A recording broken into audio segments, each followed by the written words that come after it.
अस्सलामुअलैकुम। Anglo Urdu high school Gujarati माध्यम कक्षा 10 विषय हिंदी इकाई 10 जीने की कला। साहित्य प्रकार निबंध। लेखक मौलाना अबुल कलाम आज़ाद।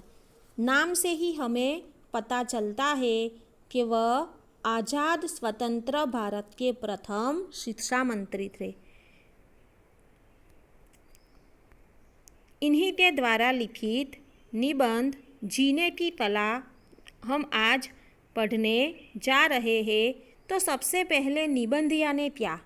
आपको इम्तिहान में निबंध पूछा जाता है और आपको बताया भी जाता है कि किसी एक विषय के बारे में आपको अपने मौलिक विचार लिखना है। निबंध यानी हमारे मौलिक विचारों को ही लिखना।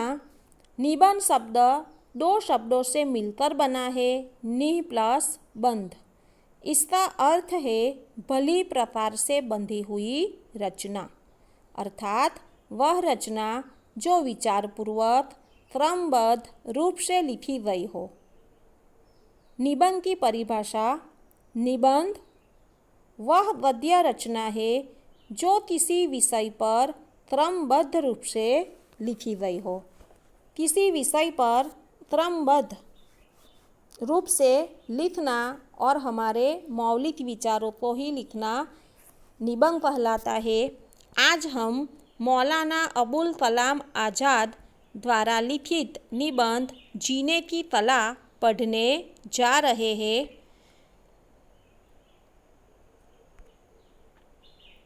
तो मौलाना अबुल कलाम आज़ाद, इनके बारे में अगर हम जाने तो मौलाना अबुल कलाम आज़ाद सच्चे राष्ट्रभक्त, एक कुशल वक्ता तथा महान विद्वान थे। पुराने एवं नए विचारों में अद्भुत सामंजस्य रखने वाले हिंदू मुस्लिम एकता के प्रबल समर्थक थे। देश सेवा और इस्लाम सेवा दोनों को एक दूसरे का पूरक मानते थे। हिंदू और मुस्लिम दोनों ही संस्कृतियों के अनूठे सम्मिश्रण की वे एक मिसाल थे। भारत के स्वतंत्रता संग्राम पर उन्होंने एक किताब भी लिखी है, इंडिया विंस फ्रीडम, जिसे 1957 में प्रकाशित किया गया। जब खिलाफत आंदोलन छेड़ा गया तो उसके प्रमुख लीडरों में से एक आज़ाद भी थे। खिलाफत आंदोलन के दौरान उनका महात्मा गांधी से संपर्क हुआ। हर साल 11 नवंबर को भारत में राष्ट्रीय शिक्षा दिवस मनाया जाता है। यह देश के पहले शिक्षा मंत्री मौलाना अबुल कलाम आज़ाद की जयंती के मौके पर मनाया जाता है। मौलाना अबुल कलाम आज़ाद का जन्म 1988 में मक्का में हुआ था। उनके पिता बहुत बड़े विद्वान थे। तो यहाँ पर हमने उनके बारे में जाना कि देश सेवा और इस्लाम सेवा दोनों को वह पूरक मानते थे। हिंदू और मुस्लिम दोनों ही संस्कृतियों के अनूठे सम्मिश्रण की वे एक मिसाल थे। जब देश में खिलाफत आंदोलन छेड़ा गया तो उनके प्रमुख लीडरों में से वे एक थे। हर साल 11 नवंबर को भारत में राष्ट्रीय शिक्षा दिवस मनाया जाता है, तो वह उनकी जयंती के मौके पर मनाया जाता है। किताब में पेज नंबर 24 पर मेरे साथ पढ़िए, जीने की कला, मौलाना अबुल कलाम आज़ाद। जन्म सन 1885 ईस्वी, निधन सन 1958 ईस्वी। जाने माने शिक्षाविद चिंतक मौलाना अबुल कलाम आज़ाद आज़ाद स्वतंत्र भारत के प्रथम शिक्षा मंत्री थे। वे प्रखर विद्वान एवं अरबी फारसी के ज्ञाता थे। साहित्य के क्षेत्र में आप ललित और चिंतनात्मक निबंध लेखक के रूप में जाने जाते हैं। आपकी दृष्टि से मनुष्य सर्वश्रेष्ठ प्राणी है जिसे अन्य सजीवों से अलग तरह से रहना चाहिए।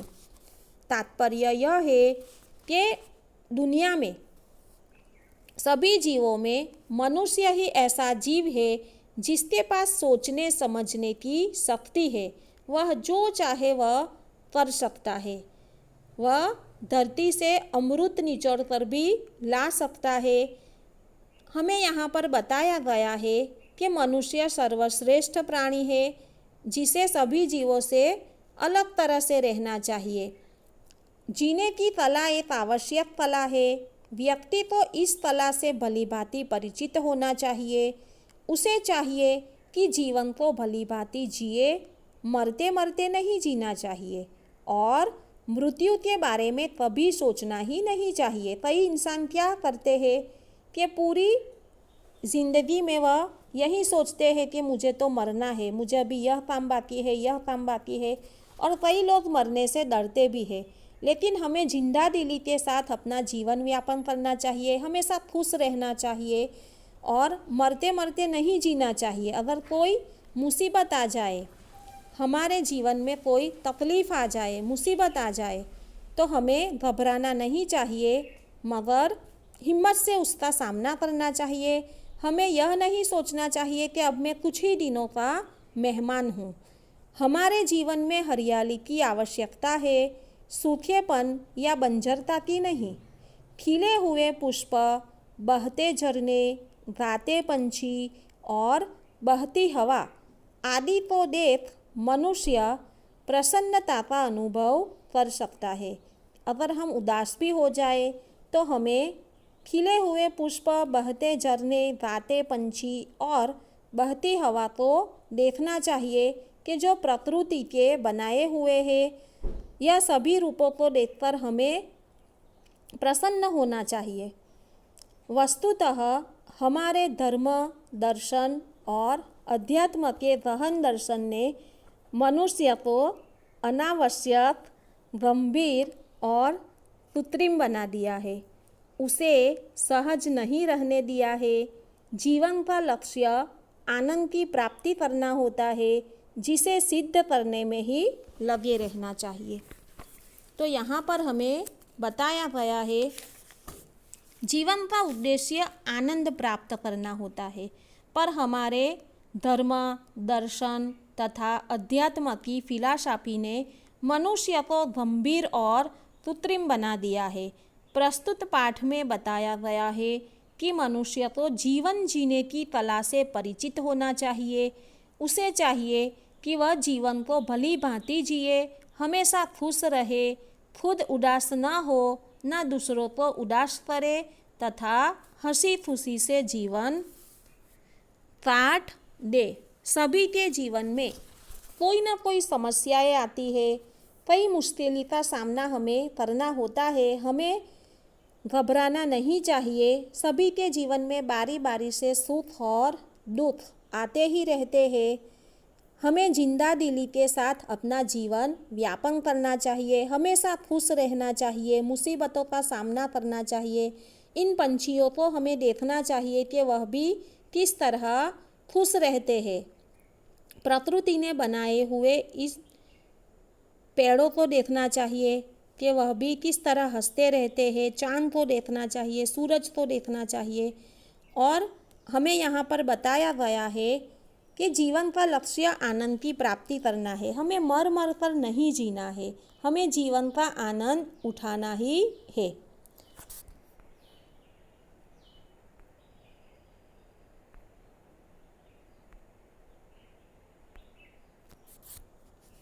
आगे पढ़िए। लोग सदा इस खोज में लगे रहते हैं कि जीवन को बड़े बड़े कामों के लिए काम में लाए, मगर वे यह नहीं जानते कि यहाँ सबसे बड़ा काम खुद जीवन है, अर्थात जीवन का हंसी खुशी में काट देना। कि जीवन को हंसी खुशी में काट देना, यही सबसे बड़ा काम खुद जीवन है और हमें जीवन को हंसी खुशी में काट देना चाहिए। लोग सदा यानी हमेशा इस खोज में लगे रहते हैं कि जीवन को हमें बड़े बड़े कामों के लिए लगाना है, काम में लगाना है, हमें यह काम करना है, वह काम करना है, हमें हमारा जीवन का उपयोग अच्छे कामों के लिए करना है। वे केवल सोचते ही रहते हैं, मगर वे यह नहीं जानते कि सबसे बड़ा काम खुद जीवन ही है, यानी हमें जीवन को हंसी खुशी में काट देना है। जीवन यानी विरुद्धार्थी शब्द मृत्यु, खुशी का विरुद्धार्थी शब्द गम। यहाँ इससे ज़्यादा सरल काम कोई नहीं है कि मर जाइए, और इससे ज़्यादा विकट काम कोई नहीं है कि जीते रहिए। अगर कोई आसान काम है, सरल काम है, तो वह है मर जाना, और सबसे मुश्किल काम है तो वह है हमें जीना, जीते रहना। जिसने यह मुश्किल हल कर ली, उसने जीवन की सबसे बड़ी गुत्थी सुलझा ली। जीवन भाववाचक संज्ञा है, जीना, जीवन। तो यहाँ पर गुत्थी यानी समस्या। जिसने यह जान लिया कि हमारा जीवन क्या है, हंसी खुशी में काट देना, जिसने यह जान लिया उसने सबसे बड़ी समस्या को सुलझा ली। यहाँ पर लोग सदा जीवन को बड़े बड़े कामों में लगाने के बारे में सोचते हैं, लेकिन वे यह नहीं सोचते कि सबसे बड़ा काम खुद जीना है। सबसे सरल काम मर जाना है, पर जीना सबसे मुश्किल काम है। जीने की कला जीवन को हंसी खुशी में काट देना है। मेरा ख्याल है प्राचीन चीनियों ने जीवन की समस्या को ठीक समझा था। एक प्राचीन चीनी वाक्य में पूछा गया है, दुनिया में सबसे बुद्धिमान आदमी कौन है? फिर जवाब दिया है, जो सबसे ज़्यादा खुश रहता है। इससे हम चीनियों का जीवन संबंधी दृष्टिकोण समझ सकते हैं। लेखक के अनुसार प्राचीन चीनियों ने जीवन की समस्या को सही ढंग से समझा था। उनके अनुसार दुनिया में सबसे बुद्धिमान व्यक्ति वह है जो सबसे अधिक खुश रहता है। ज़्यादा का विरुद्धार्थी शब्द नाखुश, बुद्धिमान यानी अक्लमंद। प्राचीन चीनियों ने जीवन की समस्या को समझ लिया था, और एक प्राचीन चीनी वाक्य में पूछा गया था कि दुनिया में सबसे बुद्धिमान आदमी कौन है। फिर जवाब दिया था कि जो सबसे ज़्यादा खुश रहता है वही आदमी बुद्धिमान है। और चीनियों ने यह जीवन संबंधी दृष्टिकोण अच्छी तरह समझ भी लिया था। अगर आपने संसार की हर स्थिति में प्रसन्न रहने की कला सीख ली है, तो विश्वास कीजिए कि आपने जीवन का सबसे महान काम सीख लिया है। अब इसके बाद इस सवाल की ज़रूरत ही नहीं रही, आपने और क्या क्या सीखा है। खुद भी खुश रहिए और दूसरों से भी कहते रहिए कि अपने चेहरे उदास न होने दें। लेखक का मत है कि मनुष्य को हर स्थिति में प्रसन्न रहना चाहिए। प्रसन्न रहने की कला सीख लेने पर अन्य किसी भी कला को सीखने की आवश्यकता ही नहीं रहती। धन्यवाद। अगले वीडियो में इस इकाई को हम आगे पढ़ेंगे। तब तक आपको इस इकाई के शब्दार्थ अपनी कॉपी में लिखना है।